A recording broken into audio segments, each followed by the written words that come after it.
প্রেমে পড়া বারণ, স্বামীকে শ্বশুর বানানো বারণ, গোপন কথা বলা বারণ।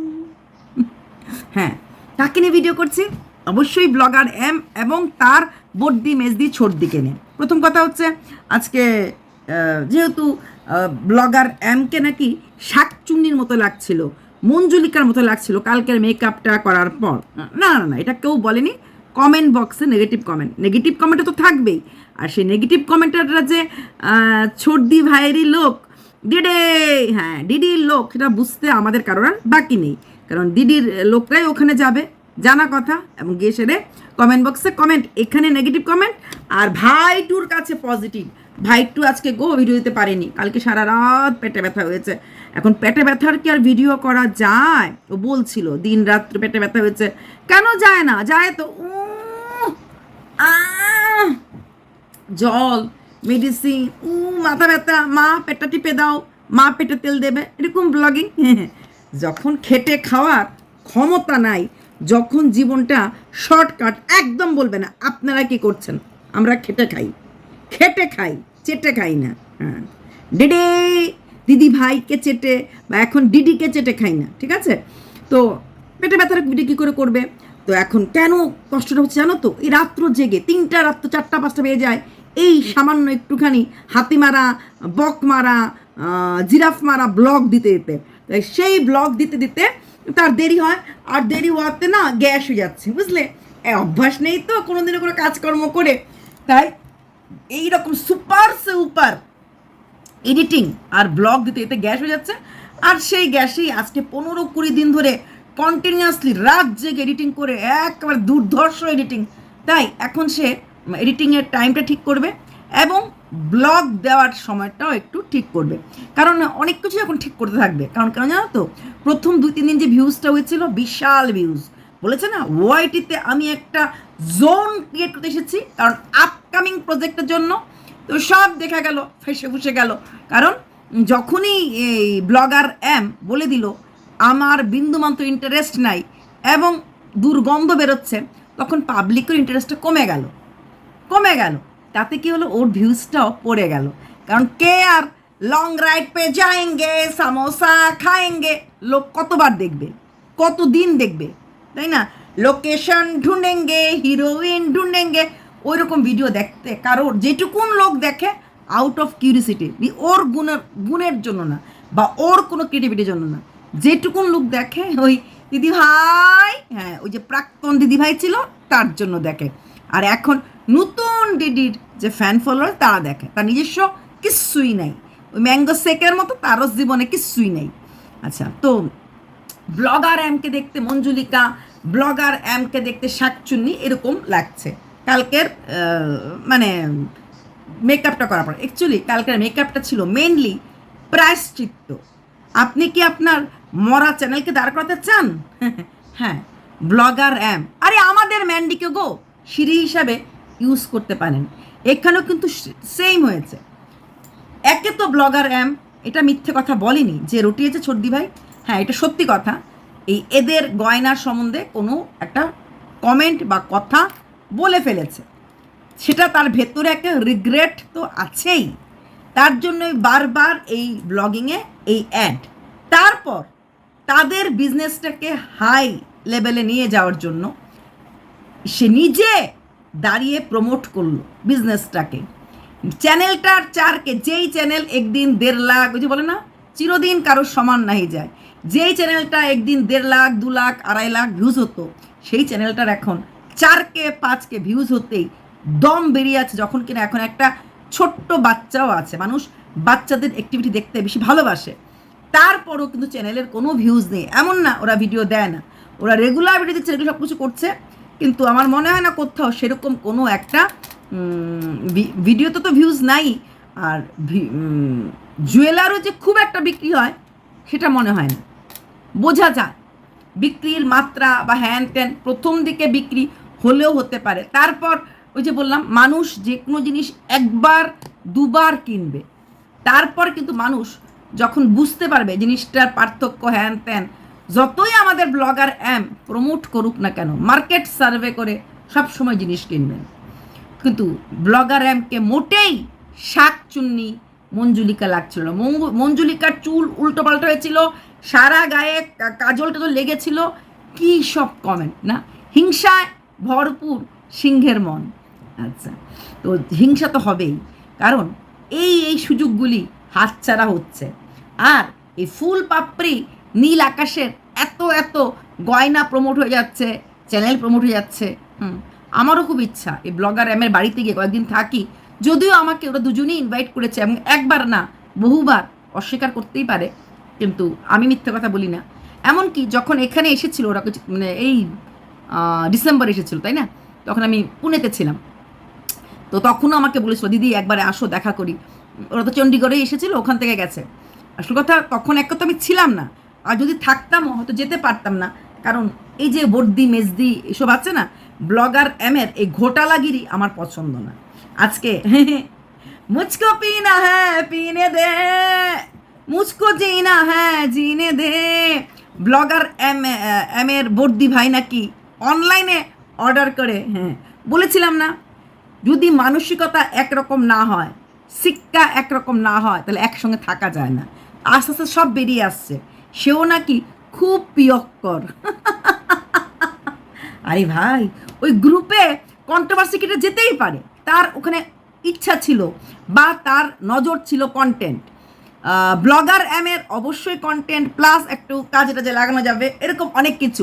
ফারিয়ার এগেনস্টে ভিডিও করানোর জন্য একটা খাস লোক চাইছিল, রিভেঞ্জ, ওদের দরকার ছিল। কিন্তু বাকি দুইজন না, আমি ওই পাইলকে কিছু বলবো না, সে তাকে ঢোকানো হয়েছিল এবং এটা ব্লগার এমই ঢুকিয়েছিল, সে বোধহয় ঢুকতে চেয়েছে বলে আমার মনে হয় না, কারণ ভালো কাস্টমার বলে ঢোকানো হয়েছিল। কিন্তু বর্দি ভাই আর মেজদি ভাই যে কী জিনিস, ধীরে ধীরে পাত্তা খুলছে। মেজদি ভাই মানে ইন্টারন্যাশনাল খিলাড়ি, তো মিথ্যেবাদী, প্রচণ্ড মিথ্যেবাদী। কি বলেছিল যে ওই ভাগনার সাথে ওইটা শোনার পর থেকেই তার থেকে আমরা দূরে চলে যাচ্ছিলাম, এটা টোটালি মিথ্যে কথা। ওই লাইভে, প্রথম দিনের লাইভে কিন্তু বলেছে, তাকে বলেছিলাম তুই জিনিসপত্র নিয়ে আমার অ্যাপার্টমেন্টে আয়, তোর জিনিসগুলি মানে জুয়েলারিগুলি আমরা বিক্রি, মানে আমি মানে ও বিক্রি করিয়ে দেবে। দূরে সরে গেলে কি আর বিক্রির প্রলোভন দেখাতো না। কিন্তু সেকেন্ড লাস্ট এতে কি বললো, যে যেদিন থেকে আমি শুনেছি ভাগনার সাথে এরকম সম্পর্ক, মানে দেখেছি নট শুনেছি, অ্যানিভার্সারি পালন হচ্ছিল তখনই নাকি দূরে চলে গেছে। চল ঝুটি, মানে পুরোপুরি মিথ্যে কথা। আর আমরা কল রেকর্ডিং কে শুনেছি, মানুষের জীবনে বিয়ে হয়ে গেলেই সব কিছু থেমে যায় না। ভালো লাগা থাকতেই পারে, ভালো লাগা আসতেই পারে। কি সুন্দর স্তবক ছিল কথাগুলি, আর সেইগুলিকেই আবার মোল্ড করতে গিয়ে আরও ধরা পড়ে গেছে। যে ও তো বলে রেখেছে এগুলি মোল্ড করতে গিয়ে আরও, মানে ওই শাক দিয়ে মাছ ঢাকতে গিয়ে বিচ্ছিরিভাবে মাছের অর্ধেক অংশ বেরিয়ে এসেছে। তো এইবার তো বর্দি ভাইও নাকি ডুকুর টাকলি, টাকলি, ওরকমই কিছু একটা ব্যাপার। তো বললাম না, সব কয়টা পিয়ক্কর, ফারিয়া এক পিয়ক্কর, ছোটদি পিয়ক্কর, বর্দি পিয়ক্কর, মেজদি পিয়ক্কর, আর ব্লগার তোমরা সবাই জানি এখন তোর নাম পড়েছে আবার বিড়িখোর, তারপরে গুটখাখোর। এসব জানা সত্য এই ধরনের হ্যাবিট আছে জেনেও কিসের মোহে তাহলে ছোটদি ভাই গ্রুপে গেছিল? কিচ্ছু না, কন্টেন্টের মোহে। কিছু কন্টেন্ট ঢুকবো, কিছু কন্টেন্ট আনবো, তারপরে এটাকে ছিবড়ে 12 মাসের ভোজ করব। তার কেন ভাবতে পারিনি যে দাদার আছে, ওর কথাগুলি ওই কিছু কথা, ওই যে দুবার সিঁদুর পরিয়ে দেওয়া, এরেও ছাড়তে পারি না ওরেও ছাড়তে পারি না, এই কথাগুলি কেউ রেকর্ড করে রেখে দিয়েছে। কোনো ভয়েস মেসেজ যেটাও ডিলিট করার আগেই কেউ স্ক্রিন রেকর্ডিং করে রেখে দিয়েছে। বাবারও নিত্য চুরি করে, একদিন চূড়া ধরা পড়ে। তার নিজের বেলা বলছে বারবার, প্রত্যেকের জীবনে পার্সোনাল লাইফ আছে, প্রত্যেকের জীবনে প্রাইভেট লাইফ আছে। এক্স্যাক্টলি, তাহলে তোমার প্রাইভেট লাইফ যদি গন্দেগি ভরা হয়, নোংরামি ভরা হয়, পার্সোনাল লাইফ প্রাইভেট লাইফ সবার থাকে, তার মানে এই না এক বিছানায় 2 পুরুষকে নিয়ে ঘুমানো। কোন আকলে ব্লগার কে বলো, তুই যদি কাপড় খুলেও হাঁটিস তোর লজ্জা নেই? তোর লজ্জা আছে? কোন আকলে চোপার বাবাকে বলো যেই মানুষটা পরকিয়া করে সে বাড়ি ছেড়ে যায়? হ্যাঁ, তো পরকিয়া করে জামাইটার দিকে কোনো রোজগার নেই, বরটার কোনো ইনকাম নেই, মেয়ের জামাইটার কোনো রোজগার নেই, তাই শ্বশুর মানে মেয়ের বাপ, মেয়ের বোন, মেয়ের মা সবাই দ্বিতীয় জামাইটাকে মেনে নিয়েছে। কি পরিবার, কি পরিবার! হ্যাঁ, শীতিতে এক শীতিতে দুই পুরুষের সিঁদুর, কি সুন্দর। তারপরও বলে আমার প্রাইভেট লাইফ, নো কথা। আমি লোকের প্রাইভেট লাইফ বলি? ওই বর্দি ভাই যে গুটকা খায়, বর্দি ভাই কি ভিডিওতে বলেছে? বর্দি ভাই যে অনলাইনে মুচকো পিনা হ্যাঁ পিনে দো বলে, বর্দি ভাই কি ভিডিওতে বলেছে? বলেনি না? তাহলে লোকেরটা বলতে পারবে, তাই না? গোপন তথ্য বলে বলে নিজের বেলা হলে না, সেটা না, যেটুকুন আমি বলবো, যেটুকুন আমি দেখাবো, সেইটুকুনি তোমরা দেখবে, জানবে, বুঝবে। তা আজকেও আবার ব্লগার দেখালো তার শাখা পলা ওই সকেট চুড়ি, যেটা কিনা ও কিনেছে ওর কাছ থেকে, মানে ভাইপো বউর কাছ থেকে। তারপর দুটো চুরের মতো দেখিয়ে বলল ওর অনেক দিন ধরে শখ, এরকম দুটো চুর কবে কিনবে, থোকা টাকা কবে হবে, এই বছর গেলে পরে যদি হয় তাহলে দুটো থোকা এরকম কিনবে। কত টাকা পড়বে, মানে সোনার যদি কেনে 7 থেকে 8 লাখ টাকা, ডিপেন্ড আপন কত গ্রাম। একটা এর থেকে মোটা 4.5 লাখ টাকা। তবে হ্যাঁ, এটাও একটা ব্যাপার আছে, এখন তুমি কোন জুয়েলারি শপ থেকে কেনো। তানিষ্ক, পিসি চন্দ্র, এসব শপ থেকে কিনলে যে কোনো জিনিসের রেটটা একটু হলো বেশি পড়বে, কারণ সোনার প্রিমিয়াম কোয়ালিটির ব্যাপার একটা থাকে, মেকিং চার্জের ব্যাপার থাকে, এগুলিতে একটু বেশিই পড়ে, কিন্তু জিনিসটা খাঁটি। ভবিষ্যতে যখন তুমি কোনো জায়গায় কোনো দোকানে যাবে, একটা মানে জাদ্রেল টাকা পাওয়া যায়। কিন্তু এদের জিনিসগুলি যেরকম খাঁটি হয়, কেনার সময় দামটাও খাঁটি হয়, অত কমে পাবে না। আর অন্যান্য দোকান যেগুলি আছে হলমার্কের দোকানই, সেখানে হয়তো আরেকটু কম। তাও বলবো দুটো এরকম ধরনের দুটো চুর ভালো মেকার যদি বানায়, 7 লাখের নিচে তো কম হবে না। দুটো বানালে একটা তো একটু কম হতে পারে, 7 লাখ। আর ভালো দোকান টানিস এরকম রেডিমেড পাওয়া যায়, তো ওটাতে মোটামুটি 8 লাখ ধরে রাখো, 8 থেকে 8.5 লাখ, এর বেশি হবে না। তো এরকমই। তো সে বারবার চেষ্টা করছে এই জিনিসগুলির দাম বলে প্রমোট করানো, কারণ নিজের সব কিছুই ও পেয়ে গেছে, তাই ভাইপো বউদের একটু উন্নতি করার চেষ্টা করছে। আর এদিকে ভাইপো বউর গাড়ি চলা নিয়ে নাকি লোকে বলেছে যে কেন ও নিজের গাড়ি নেই, লোকের গাড়ি। সেখানে কিন্তু নীল আকাশ ফুলপুরি বলে দিয়েছে পিসি চাইলেই এমন গাড়ি কিনতে পারে। হ্যাঁ, আমরা সবাই জানি ব্লগার এর প্রচুর ইনকাম আছে, এদের তুলনায় অনেক ইনকাম আছে। এইখানে হয়তো গাড়িটা ওরা শুধুমাত্র পার্সোনাল ইউজ করার জন্য রাখেনি, মেবি অন্যান্য কোনো উদ্দেশ্যও আছে। কারণ কেন বললাম, ওদের বাড়িটা এখনও কিন্তু পুরোপুরি কনস্ট্রাকশন হয়ে যায়নি, পুরো গোছানো, একটা রুম খুব সুন্দর করে গোছানো হয়েছে, কনস্ট্রাকশন হয়েছে, এসি লাগানো হয়েছে, বাট স্টিল পুরো সব কিছু একদম গোছান। মানুষে গাড়িটা তখনই কেনে যখন পুরো বাড়িঘর একদম ফুল ফ্লেজেড গোছানো হয়ে যায়। তো সেখানে গোছানো হয়নি সেভাবে পুরো বাড়িঘর, তাহলে গাড়িটা কেন কিনলো? গাড়িটা তো একটা প্রয়োজনীয়তা আছে, ওদের বাড়িটা অনেকটা দূর অন্য জায়গার থেকে। তাছাড়াও আমার কেন জানি পার্সোনাল ধারণা, যদিও আমি নীল আকাশ ফুলপাপড়ির ভিডিও রেগুলার দেখি না, মেবি এটাতে কোনো বিজনেস পারপাসে এরকম গাড়ি, এই দূরের গ্রামের লোকরা কোথাও যাওয়া আসা করার জন্য তো গাড়ি ভাড়া টাড়া নেয়, maybe, I am not sure. বা ওদের ওই যে সোনার কী বলে গোল্ড জুয়েলারি আনার জন্য কোথাও যাওয়া আসা, এরকম কোনো বিজনেস পারপাস হয়তো গাড়িটা কেনা হয়েছে। হ্যাঁ, যদিও ওরা বলেনি, এটা বলেছে যে পিসামশাই তো গাড়ি চালাতে পারে না, তার জন্য গাড়িটা কেনেনি। তবে গাড়ি কেনার ক্ষমতা ব্লগার এর অনেক বছর আগেই ছিল, কেনেনি। কারণ একে তো গাড়িটা কোথায় রাখবে এটা বলেছে অলরেডি, এটা একটা ব্যাপার তো আছে। দ্বিতীয়টা হচ্ছে পিসামশাই গাড়ি চালাতে পারে না। তৃতীয়টা এইটুকুন যাওয়া আসার জন্য আজকাল ওলা উবেরের যুগ। তো এখনও আমি জানি না ঘাটে কতটুকুন ওলা উবের পৌঁছেছে। তো ওলা না পৌঁছলো, কামিং 3-4 বছরে মোটামুটি সব বড় শহরেই ওলা উবের পৌঁছে যাবে। তো সেখানে কোথাও যাওয়ার জন্য যদি গাড়ি ড্রাইভিং বা গাড়ি রাখার জায়গা না থাকে, তাহলে ওলা উবার বেটার অপশন বলে আমার পার্সোনালি মনে হয়। এখানে ওরা বিজনেস পারপাসেই আমার মনে হয় কিনেছে, কারণ একটাই বলবো, ওদের এখন সেই রকম একটা ইনকাম ওরা চ্যানেল থেকে পায় না। তার জন্যই হয়তো বা আমি যদিও কখনো ওদের জুয়েলারি কত রেট বা কী রেট জানি না, কারণ আমি কিনিনি বা কেনার কখনো ইচ্ছাও আমার হয়নি। তো যেহেতু বলছে কেউ একজন যে দারুণ দাম দারুণ দাম, তার জন্য বলছি, কারণ আমি এরকম অনলাইনে এত টাকার জুয়েলারি কেনার কোনো জাস্টিফিকেশন আছে বলে আমি পার্সোনালি মনে করি না।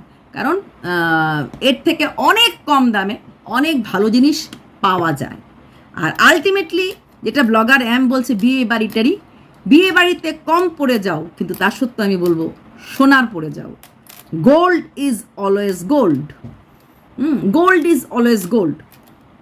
তাই কম পড়ো, এইভাবে 100টা ইমিটেশন কেনা কখনো তার থেকে না কিনে একটু ওয়েট করে 3-4 মাসেই একটা ভালো সোনার কেনা যায়। সামনেই আসছে ধনতেরস, গেল অক্ষয় তৃতীয়া, গোল্ড তো কেনাই যায়। বছরে 2টো পর্ব তো থাকেই আমাদের মেয়েদের জন্য সোনা কেনার জন্য। তো এতগুলি ইমিটেশন কিনে টাকাগুলি ওয়েস্টেজ ছাড়া আমার কাছে কিছু মনে হয় না। সত্যি কথা, গোল্ড প্লেটেড না কিনে ইমিটেশন কেনো, 1 মাস 2 মাস 3 মাস পরে রং চলে যাবে, তাও ভালো। আর 3 মাস ওই টাকাটা জমিয়ে, 3 মাস না হোক 6 মাসে জমিয়ে হালকা পাতলা হলেও গোল্ড কেনা যায়।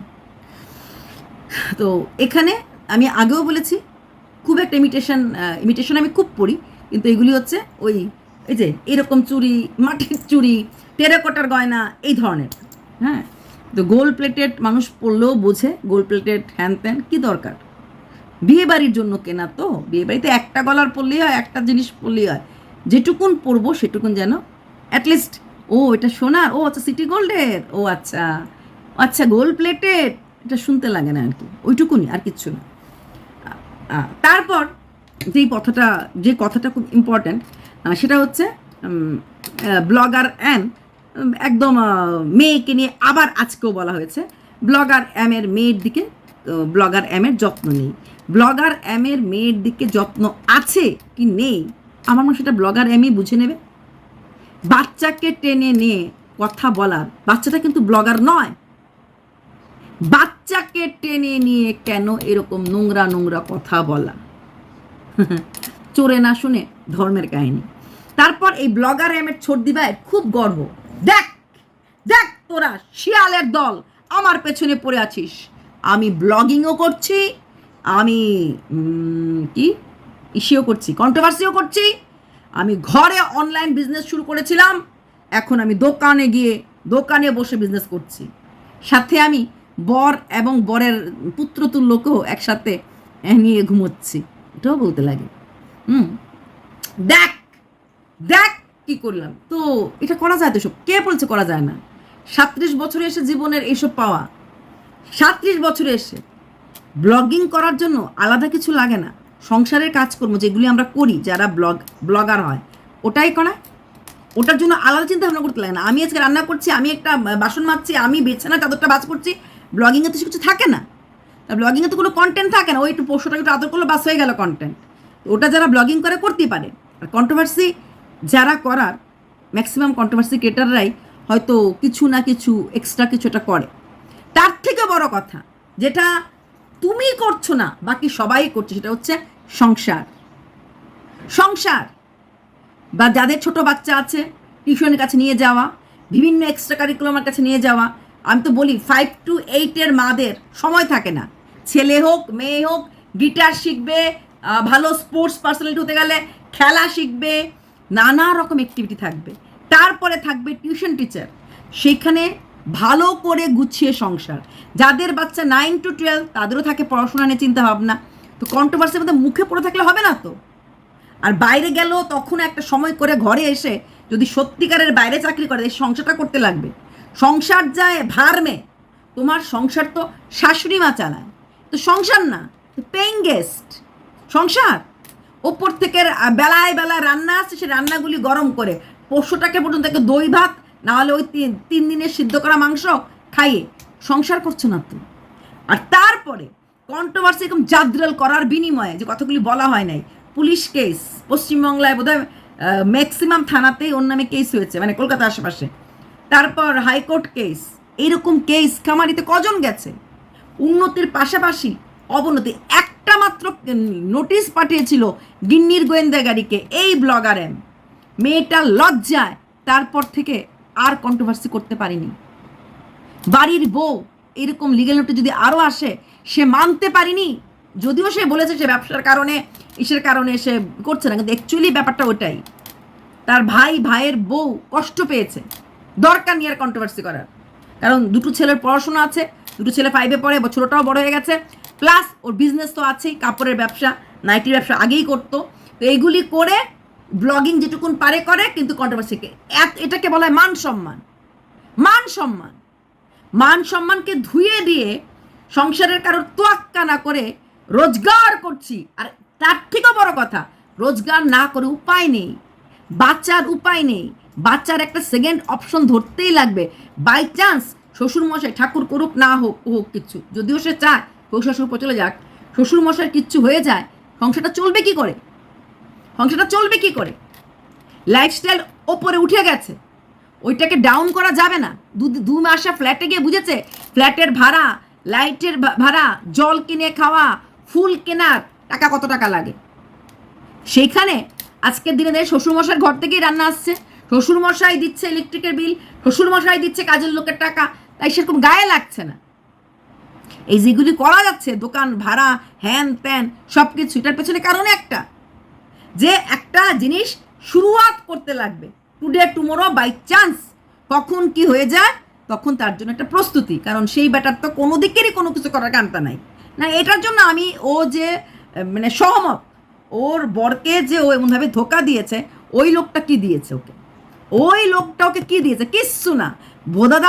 বোদাবাবুর কোনো দিকে কিছু দেওয়ার ক্ষমতা নেই, তাহলে সেই রকম জায়গায় দাঁড়িয়ে একটা মেয়ে যদি ভুল পথে চলে যায়, তার জন্য দায়ীও তার স্বামী দেবে। সবাই ভাবছে আমরা বলবো ভোদাদা শুনুন, আরে ভোদাদা খুব ভালো করে জানে, তোমরা জানো না বোকার দল, ভোদাদা খুব ভালো করে জানে তার ওয়াইফ কি করছে না, খুব ভালো করে জানে। খুব ভালো করে, যে বলে না, দেখেও না দেখার বান, বুঝেও না বোঝার বান, সব কিছু দেখে বুঝে শুনে ভাব দেখাচ্ছে যে না আমি ভাব দেখাবো জানি না। আর বউ ভাবছে না, বউও বোঝে যে সে কিছু বোঝে না, যতটুকুন পারি ঢেকে রাখা যাক। হ্যাঁ, কিন্তু বোদাদা খুব ভালো করে জানে, এবং বোদাদা জানে বলেই ওর এতটা গাটস। কমেন্ট বক্স খুলে দিয়েছি, বোদাদা যখন মেনে নিয়েছে, ওই ছেলের বাপ মা কি করতে পারবে? কিচ্ছু করতে পারবে না। বিশেষ করে মা কাকে ফেলবে? নিজের একটা মাত্র ছোট ভাইকে না একটা মাত্র ছেলেকে? মা তো পারবে না। নিজের ভাইয়ের সংসারটা ভেঙে যাচ্ছে, এই ছেলেটার কি হবে? তাই মা মানে ছেলেটার মা মানে ননদিনী, মানে শাশুড়ি, ননদ স্ল্যাশ শাশুড়ি, স্বামী স্ল্যাশ শ্বশুর। তো এরা জেনেও কিছু করতে হবে, তার জন্যই এতটা গার্ডস। আর এই যে বলছে দেখো তোমরা কোথায় থেমে আছো, আমি কোথায়। আর তোর মতো কারোর জীবন, একটা কন্ট্রোভার্সি ক্রিয়েটারকে দেখা যার জীবন তোর মতো, যেটা ওই গিন্নির গোয়েন্দারি বলছে, দেখ আমার হাজব্যান্ডের টাকায় 2 দোতলা বাড়ি করেছি, শ্বশুরের টাকায় না। এরকম কারোর জীবন তো এরকম না। এই যে বড় বড় কথা আমি করেছি লোকের বাড়ি গিয়ে, চ্যানেল গ্রো লোকের বাড়ি, ওই মোয়ের কাছে গেছে, এই মন্দিরা কেস করেছে, লজ্জা শরম আছে? 1বার না 2বার গিয়ে পাঠার মাংস না ও খাইয়েছে, কিন্তু তাও গিলতে গেছে, মান সম্মান আছে? লোকের বাড়ি গিয়ে। লোকে যদি নিজের উপরে ভরসা থাকতো, যে কাঁধ যে আমি কন্ট্রোভার্সি করব আমার উপরে, টিনার সঙ্গে দেখা করতে চেয়েছিল, টিনা পাত্তাটাও দেয়নি। এরকম ছ্যাঁচড়ামি করে, কারণ রোজগার লাগে, টাকা লাগে, হেন তেন উপায়ে স্বামী দেবতাটির খাওয়ানোর ক্ষমতা নেই। তার জন্যই স্বামীকে শ্বশুর বানাতে বাধ্য হয়েছে। ওর কোনো দোষ নেই। আজকে আর স্বামী শ্বশুর হয়েছে নিজের জন্যই হয়েছে, হ্যাঁ, কারোর জন্য না। তো সেইখানে দাঁড়িয়ে এই যে বলা আমি কি করেছি, কি ঘন্টা করেছিস, কি আসলটাই তো করিসনি, সংসারটাই তো করিসনি। স্বামী সন্তান সংসার 3টার একটাও নেই না আছে। স্বামী নিজেই জানিস না স্বামীকে, সিঁদুর তুমি কার? হ্যাঁ, নিজেই জানিস না স্বামীকে। ওটা তো ছেড়ে দিলাম, ওটা আমি বলবো না, ওটা কোনো কথা। সংসারটা তো করিসনি। রোজগার কি সাতা রোজগার করিস, যে রোজগারের পেছনে পুলিশ বাড়িতে আসতে লাগে? কি সাতা রোজগার করিস, কোর্টকে দূরতে লাগে? কি সাতা রোজগার করিস? একটা শ্বশুর মনে ছিল মাস্টার মশাই, তার নাকটা কেটে সুরপনাখারও অধম বানিয়ে দিয়েছিস। এমন ছেলের বোর জন্য আজকে শ্বশুর শূর্পণখা, স্বামী শ্বশুর, ননদ শাশুড়ি, প্রেমে পড়া বারণ, এক স্মৃতিতে দুজনের সিঁদুর পরা ও বারণ, দুইটি পুরুষের। দেখ আমি করেছি, দেখ আমি করেছি, কোনো কাজ নাই, কোনো কর্ম নাই। এরকম করতে সবাই পারে, সবাই পারে। মানুষের জীবনের প্রায়োরিটির ভাগ থাকে, যে এখন এই যে 23-24 মিনিট আমি ভিডিও করলাম না, কেন করলাম না? আমাদের পরিবার আছে, ফ্যামিলির কাছে গেছি, ফ্যামিলির সাথে গেছি, কোনো ফ্যামিলি প্রোগ্রামে গেছি, তাই ভিডিও করব না, সেখানে পরিবারকে প্রায়োরিটি দেব। ওর তো ফ্যামিলি নাই, না মা পাত্তা দেয়, না বোনগুলি পাত্তা দেয়, কেউ তো না। শ্বশুরের কথা ছেড়েই দিলাম। তো সেই হলো, শুধু প্রায়োরিটি টাকা না, তো রোজগার করতেই হবে, রোজগার করতেই হবে, না না, প্রায়োরিটি টাকা না। কন্ট্রোভার্সি করব, ইউটিউব ভিডিও করব, কিন্তু প্রায়োরিটিটা বুঝে করব, যে আমার পক্ষে এই মোমেন্টে কোন জায়গাতে প্রায়োরিটি। প্রায়োরিটি ছাড়া কাজ করব না। বাই।